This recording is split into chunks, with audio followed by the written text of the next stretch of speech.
Angry guy here, and women are in deep despair as men abandon them.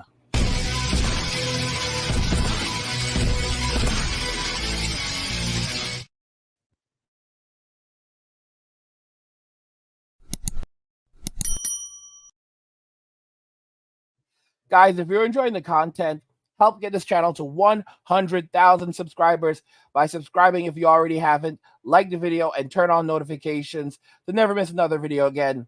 Now let's begin. So women are in deep despair as men abandon them. Let's just go ahead and jump right into the video.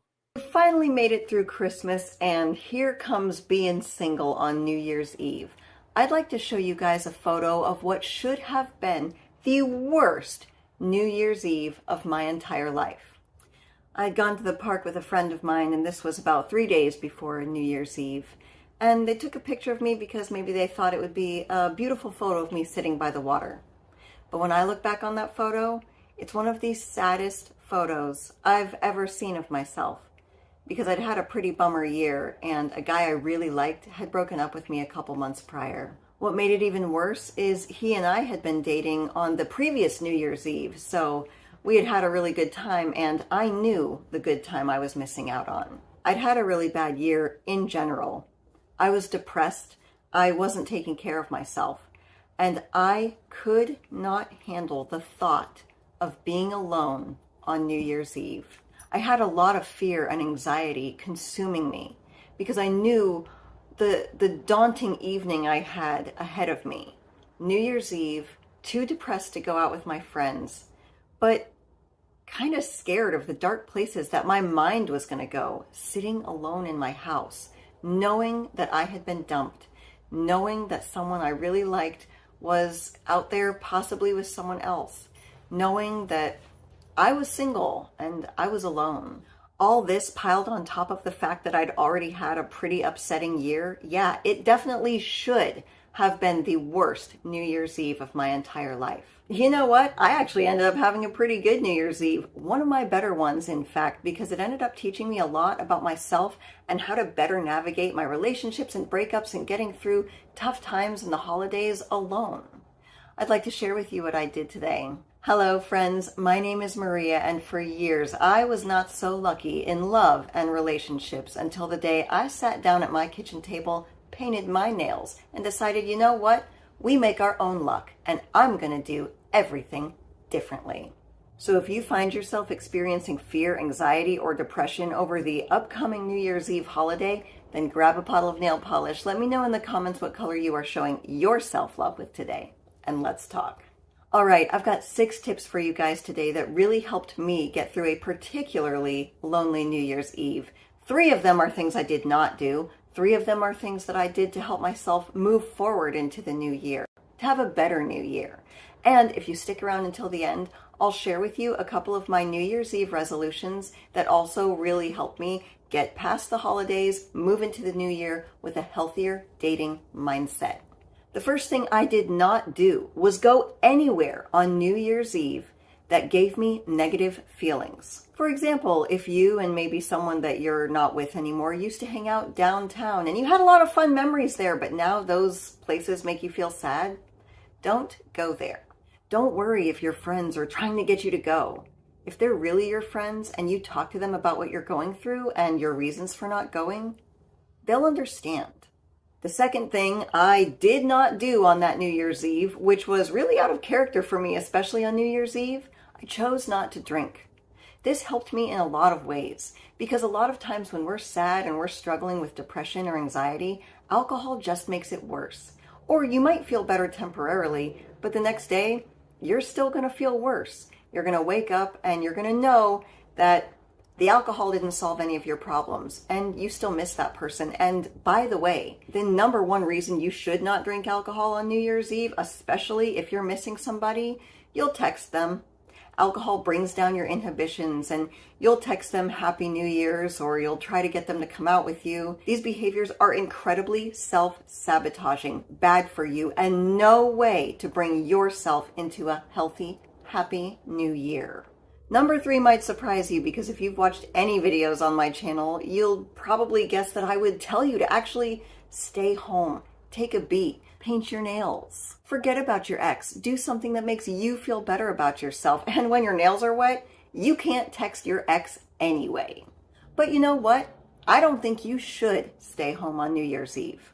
While I don't think you should go out to places that make you sad, and I actually don't think you should hang out with people that remind you of your ex because maybe your ex introduced you to them, I still don't think it's a good idea to stay home alone. And that brings me into the 3 things I did do that will help you kick loneliness in the butt this New Year's Eve.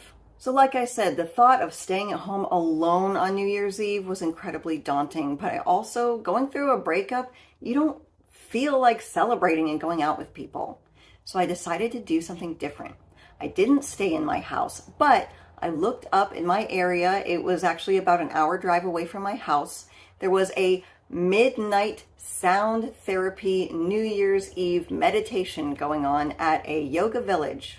I know it sounds very woo-woo, and I will be honest with you, I'm not huge on yoga and meditation. I'm more of a traditional gym girl. But like I said, I needed something different, and I needed something that wouldn't remind me every 5 seconds of my ex. And it definitely worked. I did not have time to think about how lonely I was because I had to drive to a place that I wasn't familiar with, surround myself by people I didn't really know, and try something new that I actually really enjoyed. And it was good for me. It helped me start out the new year with a positive mindset because when midnight rolled around, I wasn't focused on who I was or wasn't kissing or out with. I was focused on what were my resolutions for the new year. What was I going to do differently to make sure that my relationships were better moving forward? The second thing I did was before I left for the evening retreat, I got rid of everything visually in my house that reminded me of my ex or anything sad that reminded me that I was lonely. This helps a lot more than you think.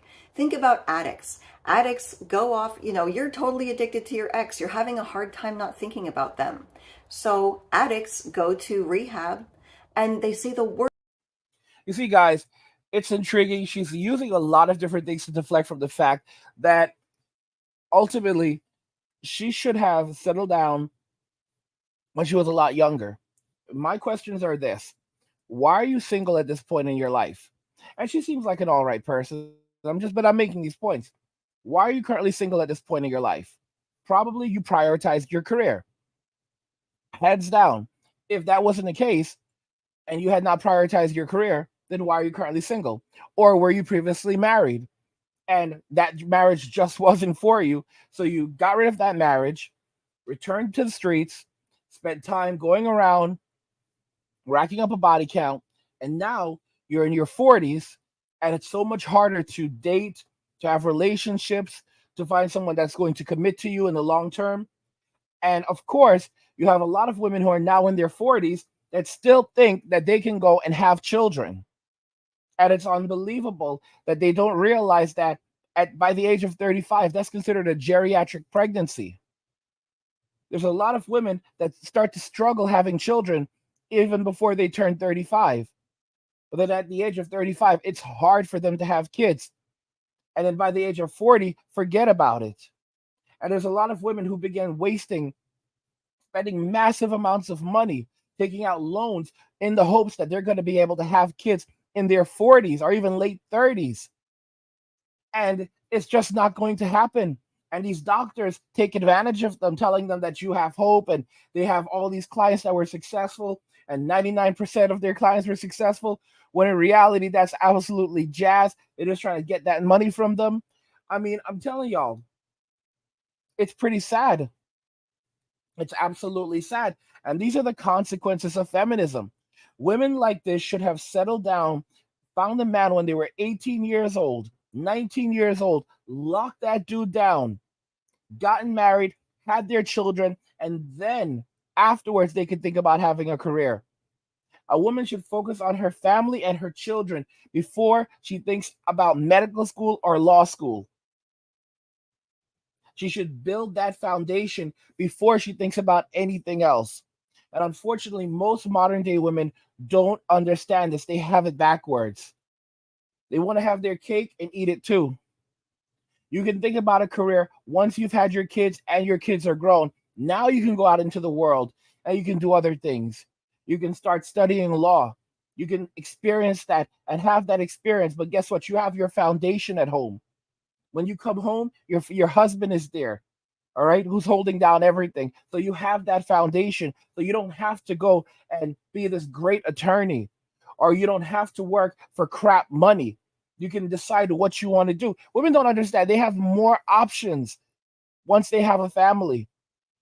They have a lot more options because they don't have to live off that money worrying about, oh, how am I going to survive? You already have that. You already have a man. You already have that. You don't have to worry about those things. But women have taken that for granted. They traded in their futures for instant gratification in the present. I constantly say that. They did that with things like careers. They're doing that with lonely fans and only fools. They putting themselves on Instagram and and putting these posting these thirst traps so that these simps will buy them things and subsidize their cost of living. And they don't even realize that what they're doing is they're selling their futures for instant gratification. And then they'll go around and say that, oh, men are insecure. Just because I have a few photos online, these guys are insecure. And it's like, bro, employers don't want to take you. If you were to go to a government agency, they would never hire you. You can't get a job after the things you've done in government. And it's like, of course, while the government is like, oh yes, you go girl, it's your right to do this and all of these things, they won't even hire these people. You can't pass a security check. You can't pass an FBI you can't pass a background check after you've been on these platforms, after you've done these things, and they don't even comprehend it. This lady seems like an all right person, and you can clearly hear that she was in a state of despair. And to deal with this, she has to basically avoid reality. She has to distract herself. She has to go places where she's not reminded of what she doesn't have. And it's only going to get more difficult as she gets older, trying to find someone to establish a relationship with. And this craziness about self love, you know, caring for oneself is important. But it's gotten to the point where women are like, I love myself more. You love yourself so much that you're going to spend the rest of your life alone, saying that you're going to get exactly what you want, or it's going to be nothing at all. You're going to get it all, or you're just fine by yourself. And it's not true. These women wish they had families. They wish they had children. They wish that they had a home and they didn't have to take care of all of these bills. One of the big reasons why women are miserable is because they can't live within their means. So many of these women right now could have a home with a husband and a house to themselves and children in there. It may not be the biggest house, or maybe they live in an apartment, but they would have their family. They would have pretty much everything they need in there. She would decorate it and make it comfortable. That's what a woman's job is, to make the home livable and comfortable, so that when the man comes home, after fighting out in the world, he feels peace at home. And that's a part of his kingdom. And that's her job. That's her role, is to help him build his empire. And yet women have abandoned this, saying that they want to build their own empire. And then when it doesn't work out for them, they want to come and find a man and take a piece of his, take all of his, while still claiming that they're independent. You have all these modern day women today who are in relationships, who are married, still calling themselves independent, saying that they don't need a man.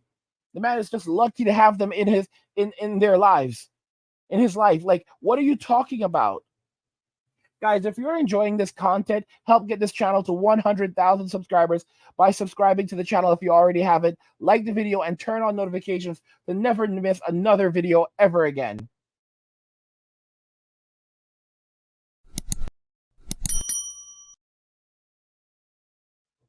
Guys, what do you think regarding everything we discussed here today? Women are in deep despair as men abandon them, and we're only going to continue seeing this happening further as time increases. Don't forget that come 2030, 45% of all women in the United States will be childless and single between the ages of 24 and 44. 25 and 44 will be childless and single in the United States. That's a lot of women. That's a lot of people. I want to know your thoughts regarding everything. What do you think about this video? What do you think about the lady in this video? And your thoughts about how she's handling things and what I've said regarding this. I want to know your thoughts, guys. Like the video if you like it. Don't forget to subscribe. And if you like the video, share the video. And just remember that all roads lead to MWA. Been walking away. And cheers.